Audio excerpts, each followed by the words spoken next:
All right, greetings. It is a pleasure, as always, to be here.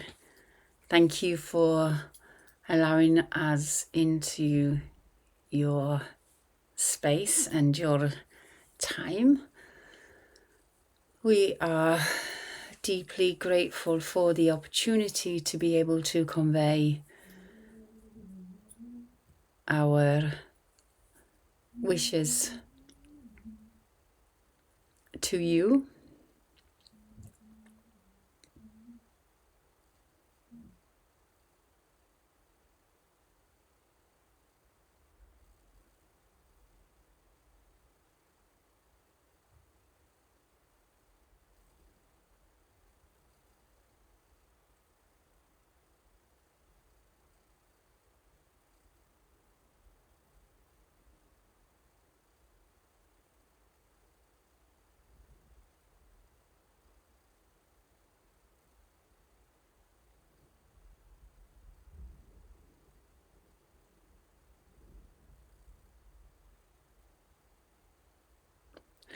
We would enjoy very much taking you on a journey.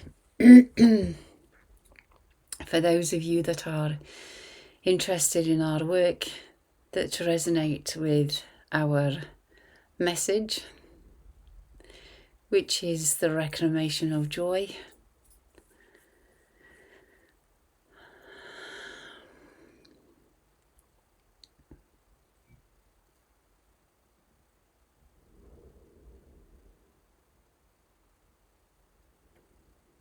We wish to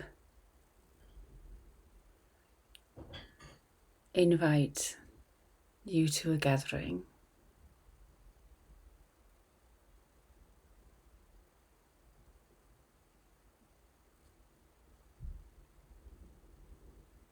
a campfire of connecting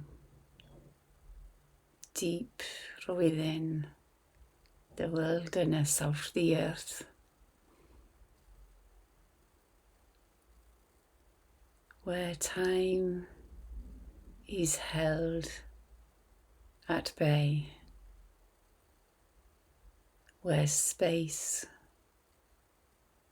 is malleable and occupied only by those whose heart's desires match the frequency with which we broadcast into this now of yours.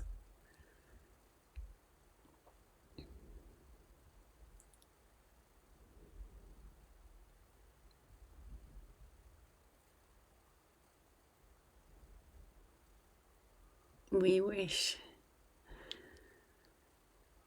to gather together those that are curious, interested, yearning, perhaps, definitely keen on the idea that joy is the foundation upon which all principles of life and living can be built upon, where the hearts of those that gather together wish nothing but the peace and joy and liberation of every single being on the planet, everyone. And also know that that means it includes them too. There's no need for self-sacrifice here. Well, you might need to sacrifice a self, but a small self, a conditioned self, yes. But there is, at the heart of all matter, and we say that most deliberately, the capacity for joy to be the building block of your civilization, as it was and as it will be and as it forever can be. And we wish to gather together those who are curious about that, those who are keen to explore it, those who see it as an adventure in consciousness, perhaps seeing themselves as magicians who can work with material reality, not necessarily to bend it at will as such, but more to meander with it along the stream of goodwill, of joy for all, as we have said.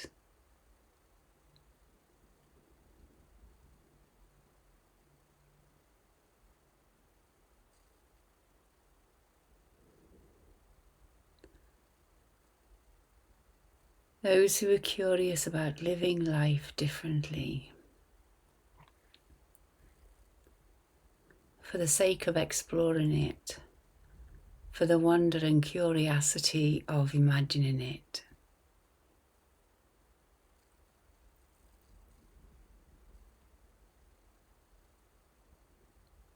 For the absolute desire of remembering who they truly are,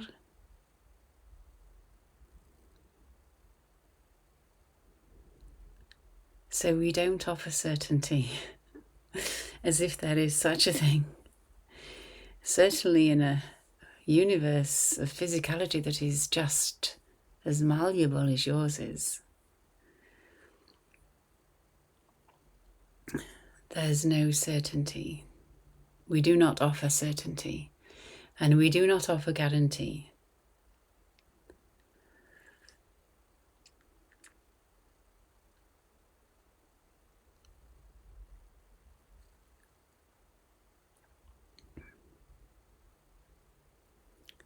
We do offer certainty in our knowing. We do believe that success is guaranteed. It's whether you'll experience it in this lifetime or not, yes?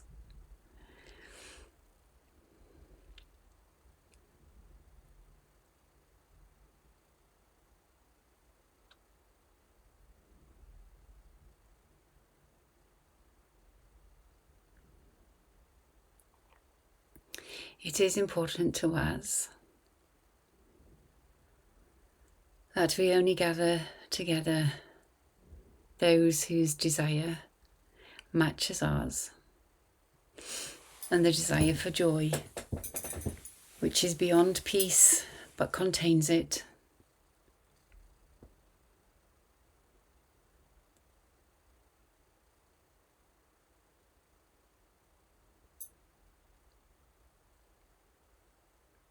It takes work, but of a different nature. It takes a certain amount of effort, of will, but the main effort of will is the effort of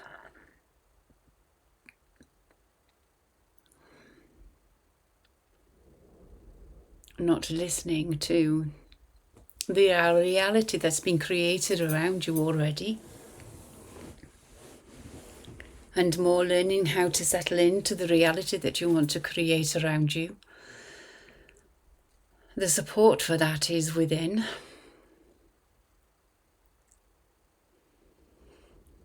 And what we mean by the support by that is the structure of that is within, always within.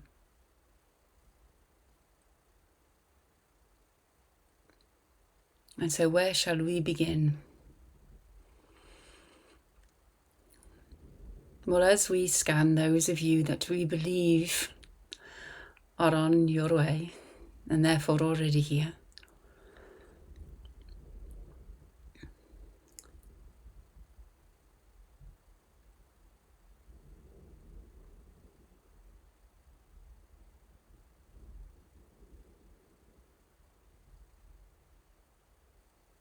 it seems to us that you perceive yourselves as some kind of flock that needs a shepherd.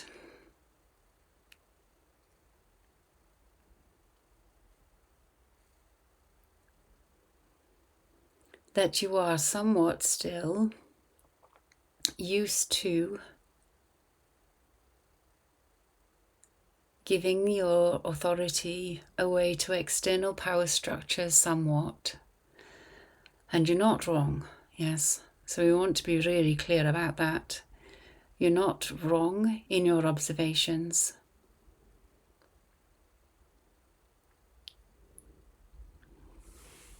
But we would invite you to be curious about what it would mean for you to put Source as your ultimate authority. What would that mean? How would that look? What would it mean like? What would it mean on a daily basis?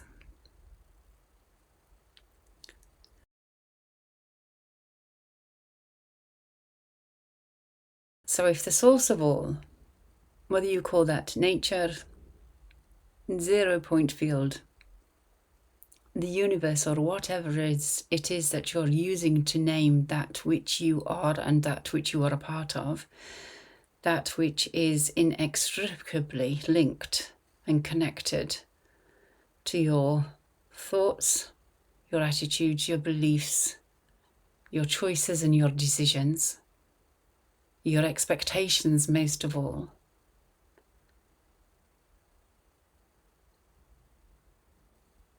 If you were to put that source as your authority, how would life differ? You would begin to find ways to sift through your beliefs and discover which ones are helping you move towards that which you want to experience and which ones are repelling that which you want to experience. We would invite you to be lightly curious about that.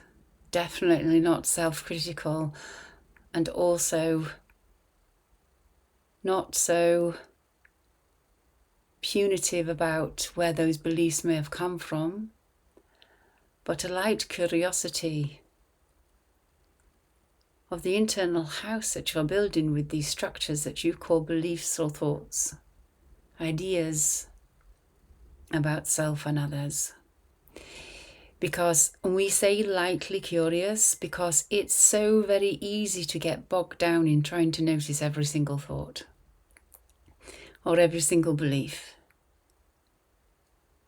But your reality is kind of showing you already much of the building blocks of your belief systems.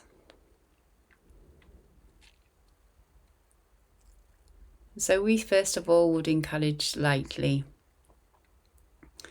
a review and a questioning of those, especially those that grip you hard.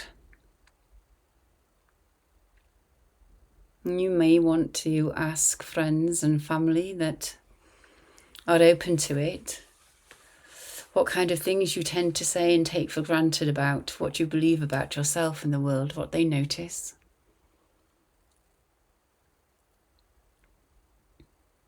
You may want to get a piece of paper and write down to self, I believe the world is, and just let it flow out of you. No inhibition. Who you're hiding it from, yes, yourself. We're not going to be peering over your shoulder.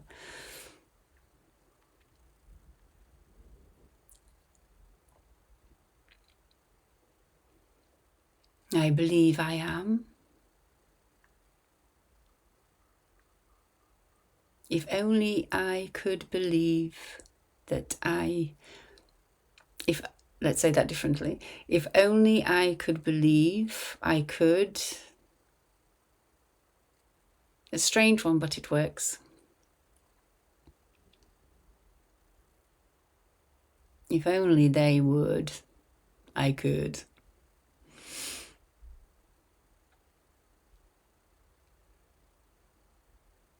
People are.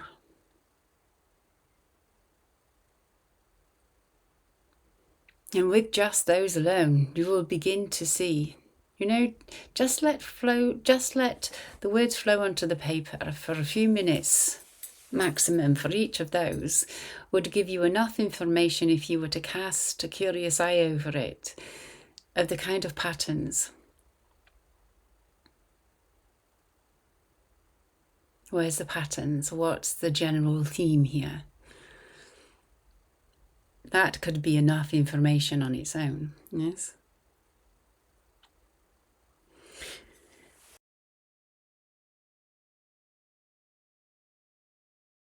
And what are your expectations? Because this is part of your internal support structure. The expectations are that which sets the field. What are you expecting? Sometimes another way of saying that is, what are you resigning yourself to?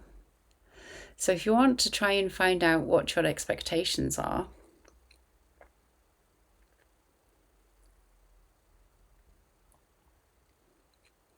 an easy way to do that, we would always encourage expecting the very best to happen. You added a general outlook of, I expect the very best to happen. And can you feel the potential anxiety of that? You have been taught not to set your expectations quite so high, because then maybe you won't be disappointed. When actually, if you set your expectations low, your disappointment is guaranteed almost, yes, but the opposite is true. Set your expectations as high as you possibly can. Let that be your orientation. And then let it go. But always set your expectations high. It's the lens through which you set the future.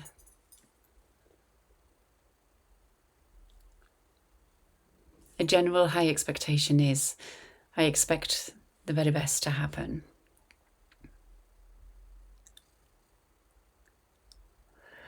And then your attitude. The attitude is the driver. If the expectation is that which sets the field, the attitude is your drive, we would say.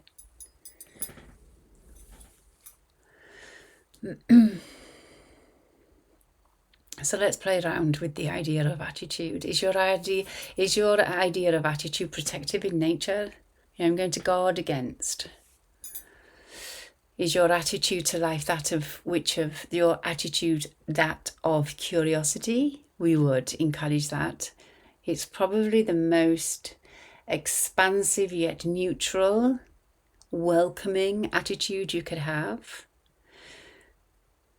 Is your attitude to beat others to it, to be your attitude of competition, of hierarchy?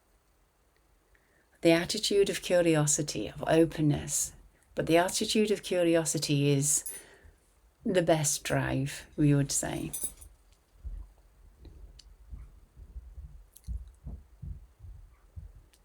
And what are your choices or decisions?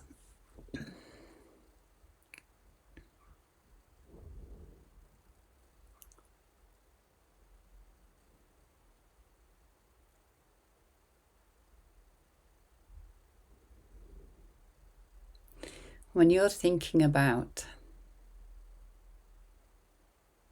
reality creation in terms of choices, where are you going to choose to place your attention?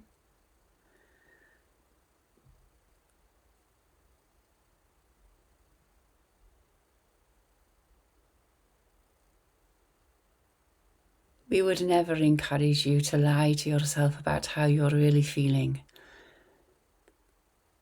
Deception of that nature it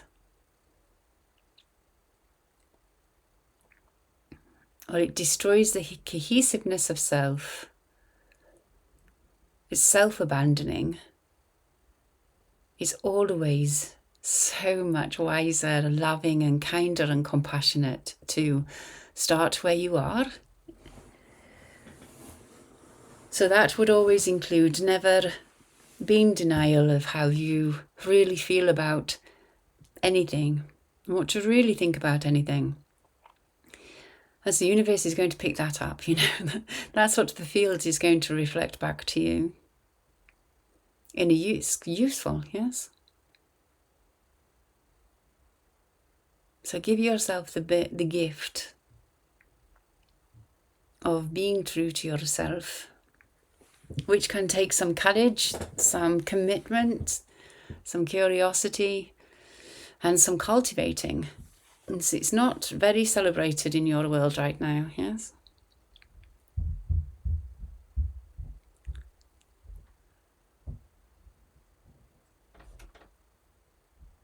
So when it comes to your choices, we're not just talking about, we're starting off with really knowing how you're feeling and what you're thinking and what you know to be true in this moment for you. Otherwise, what's the point?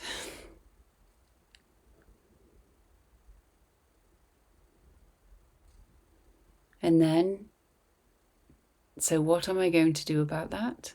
How do I want to respond to that? Do I need to pull in help and resources from other places? Do I need to reach out? What are my options here? What am I going to choose? And then the decision. And we would say for some of you that the first decision is, do I want to live my life as though I know I create it all? Is this the worldview and the basic assumption that I wish to provide my foundational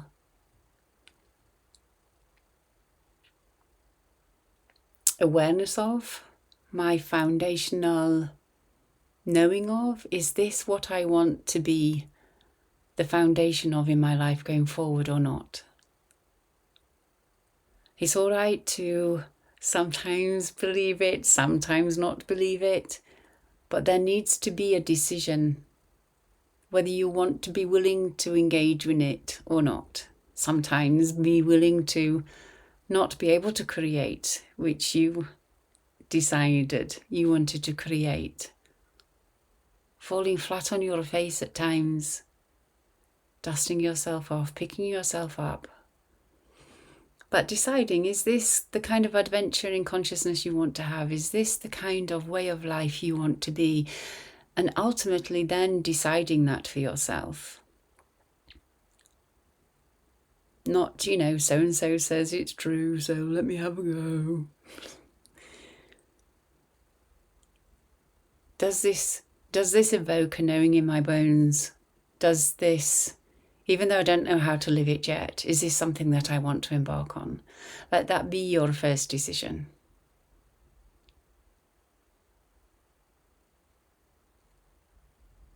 And then decide it, perhaps, every day.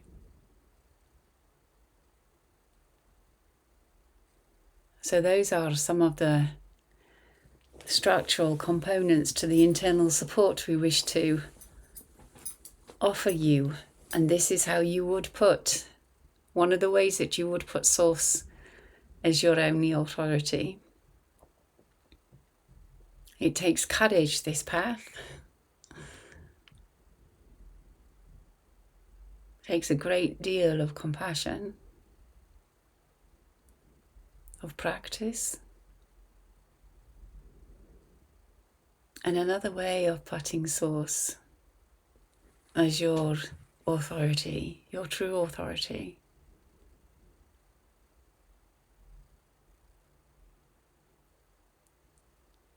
is prioritizing the feeling of joy,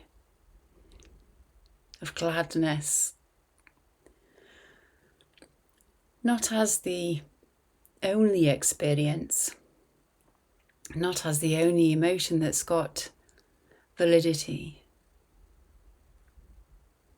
but we would say that that's the state of wholeness. None of you are broken, though you can believe you are. None of you are faulty, though you can believe you are. None of you are unloved, though you can believe you are. All of you are magnificent beings of joy, bliss, aliveness, exuberance, travelling through the universe like a planet with that much force.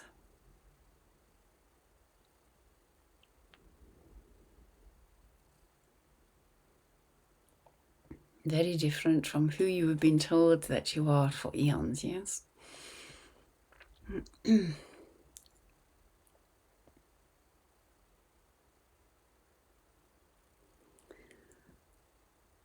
So with that, we will leave you.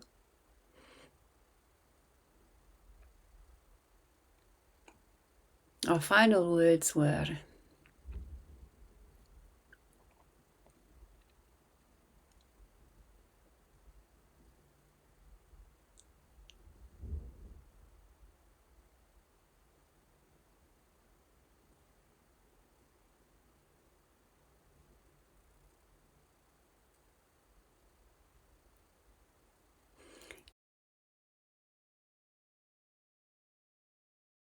if you could find joy in every moment, your life would transform inexplicably quickly in most miraculous ways, and that is an ask. It cannot be forced. It can only be allowed, but it is your true nature, for sure. It's almost become a 4-letter word in your world, a ridiculous fancy, or something to work exceptionally hard at. You can't work hard to grasp joy.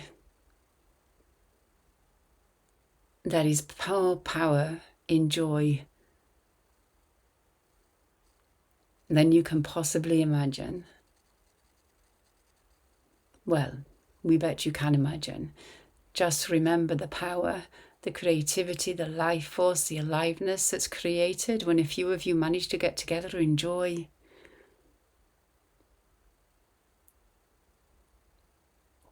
It's what this world needs the most. And one of your scarcest resources, it would be believed, yes?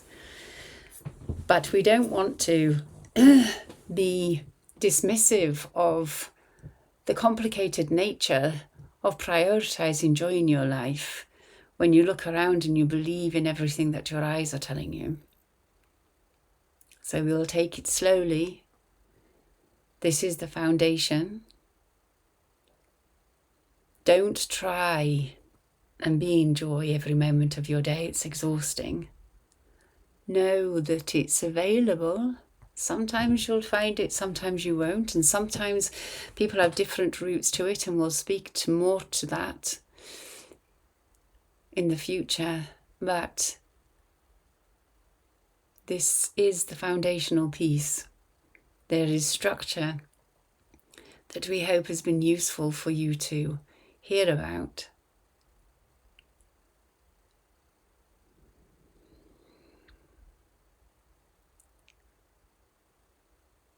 We would be very interested to watch the ripples of change if people and beings were going around in life affirming that joy is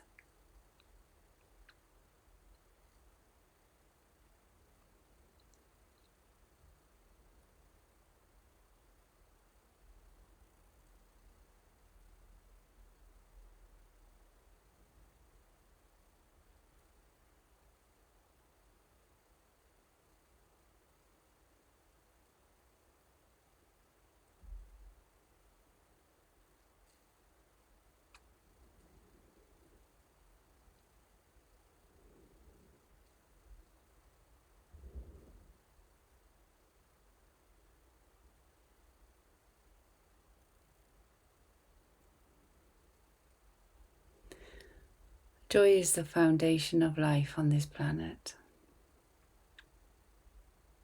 That's the truth. Doesn't mean that you have a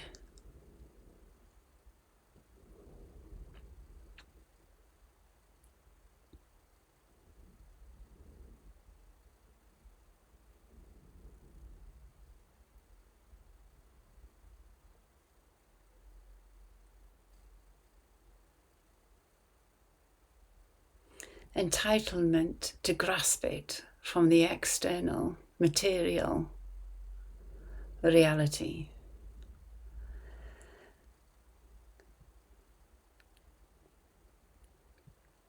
That's the extractive nature that is causing some complications in your reality.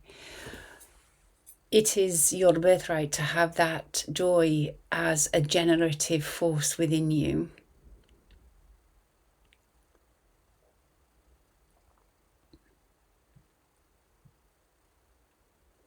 And when you question with some curiosity, gentle, open curiosity, that structure that we have pointed out to you in our transmission with you today, in our conversation, we should say, with you today, when you start to be curious about the structure that you're currently operating by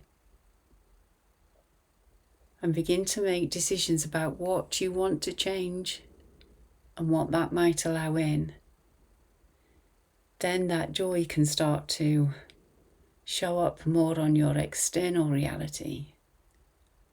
That's putting Source as your authority, because then you really are in charge of your own destiny. And we understand currently the way that your system is at the moment, that's a big ask.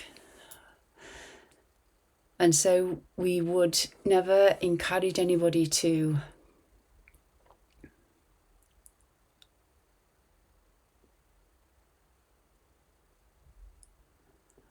blame themselves for anything that they haven't been able to manifest yet, yes? Or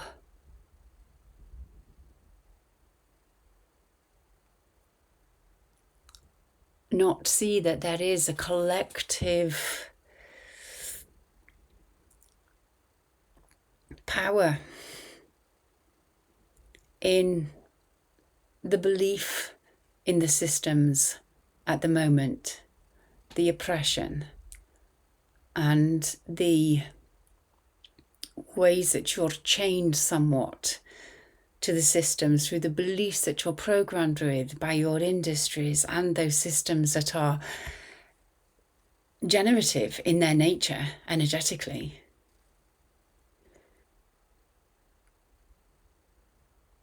Collectively, that's been around a long time.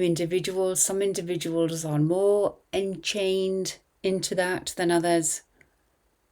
Quite often called privilege or not privileged, yes, oppressed or not oppressed. What we're introducing here is a way to dismantle some of those chains. For those of you who were curious about how to do that, how to reclaim their own authority in this way of being able to navigate their reality on their own terms more. That's the invitation.